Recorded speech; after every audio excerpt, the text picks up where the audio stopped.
wake up tomorrow and wake up and think that this is a horror film and this is a dream. But unfortunately, it's not. Michael is dead. Yuri, we're just looking at pictures of you and Michael Jackson at an event several years ago. You say you were one of the few people he knew who would perhaps be honest with him, tell him the truth about certain things. I appreciate you probably don't want to tell us what those things were, but was he a man who perhaps wouldn't have listened if people such as yourself were telling him, listen, you know, you're just not up to this and it's too tough? Yes, I told him many things. You know, I spent time with him in hotel rooms, in the darkened hours of in New York, in the hit studio when he did Invincible, which I actually designed a part of the booklet. But I remember in this very room, I once looked at him and I asked him, Michael, are you a lonely man? And he looked up at me and he looked and looked for seconds upon seconds. And then he said, Uri Geller, I'm a very lonely man. That sums it up, really. That's desperately sad, isn't it? Was he a sad man? Yeah. I think he was a happy man when fans were around him. He drank their love. He knew how to absorb the affection, the energy that they were emitting to him. He loved dancing. He loved creating. He was a genius. I think his record still stands as #1 hit record out of all records. He loved what he did. But somewhere in the deep, dark corners of his heart, he was a confused man and a lonely person. And the reason was, I believe, is because nobody really understood Michael Jackson. And he went through hell. Anyhow, he's in heaven now.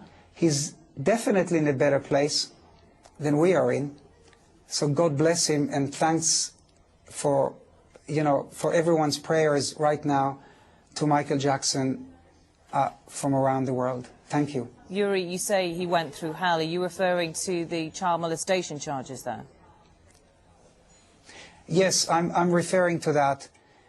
And I remember when he was going through hell, I always believed that he was innocent. And do you know why? I will tell you something that I told just very few times. When we were in the hit studio in New York, he asked me how he could stop from eating a certain food he didn't want to touch. And I kind of jokingly said, well, will you allow me to hypnotize you? And because I was a hypnotist before I started my career in Israel. And he said, yeah, Uri, why don't you do that? And I hypnotized him. And I did something highly, highly unethical. While he was deep under trance or in trance, I asked him, Michael, did you ever touch a child in an inappropriate manner? And he immediately said, no, I would never do that. And then I asked him, well, why did you pay this Jody Chandler millions? And he immediately said, and this is under deep hypnosis, he said, I couldn't take it anymore. I had enough.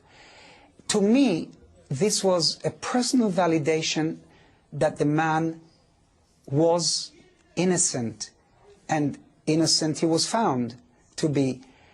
But you have no idea what he went through. Nobody will know that, only Michael Jackson. As you say, and maybe this was part of what he went through that in the end killed him. And no one will know.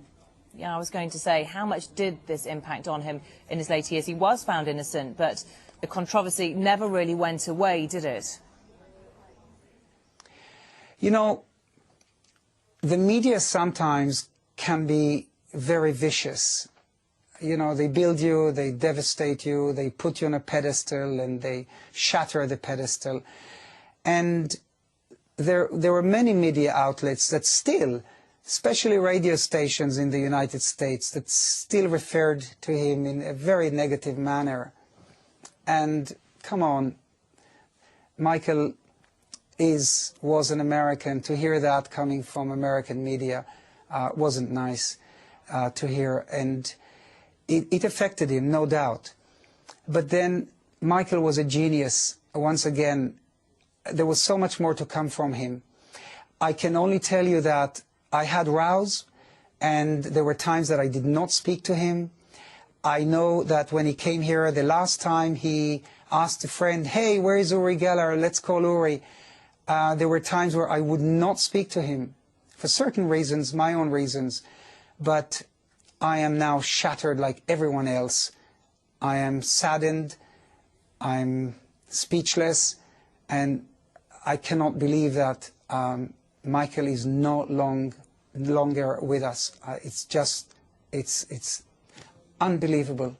Uri, of course, Michael Jackson leaves behind 3 very young children. Do you know what the situation is with regards to their mothers, two different mothers for the 3 children? Was he in contact with them? Will their mothers be there for the children now?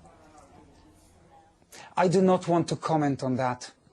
I know that Michael was a good father. No matter what you read, what he did, he was a good father, and he loved his kids.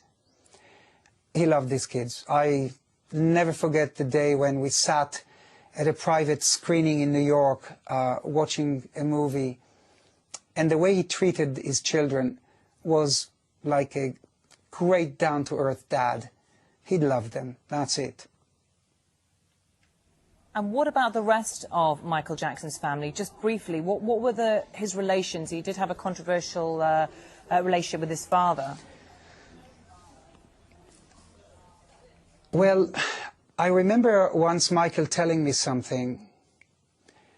I don't know, maybe I shouldn't say this, but he's up there, he's probably watching us all now. You know, I asked him, "Michael, why the operations? What are you doing to your face?" And Michael said to me,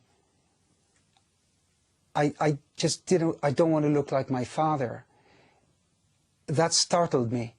And he told me, and it's written over and over in hundreds of books, and he said it many times, that when he was a child, he stood by the window watching other children play baseball, and he couldn't do that because he was instructed to train and practice and rehearse, and train and practice and rehearse, and sing and sing. So definitely, we all know that he had no childhood. Can you imagine all this pressure, this gigantic mammoth pressure in and on your life throughout his 45 years of understanding who he was? Only a doctor will tell you what really happened in his heart. All I can say, and I would like to end this interview with this, that he will be greatly, greatly missed. The world lost a great person, a great man, a great father, a strange person,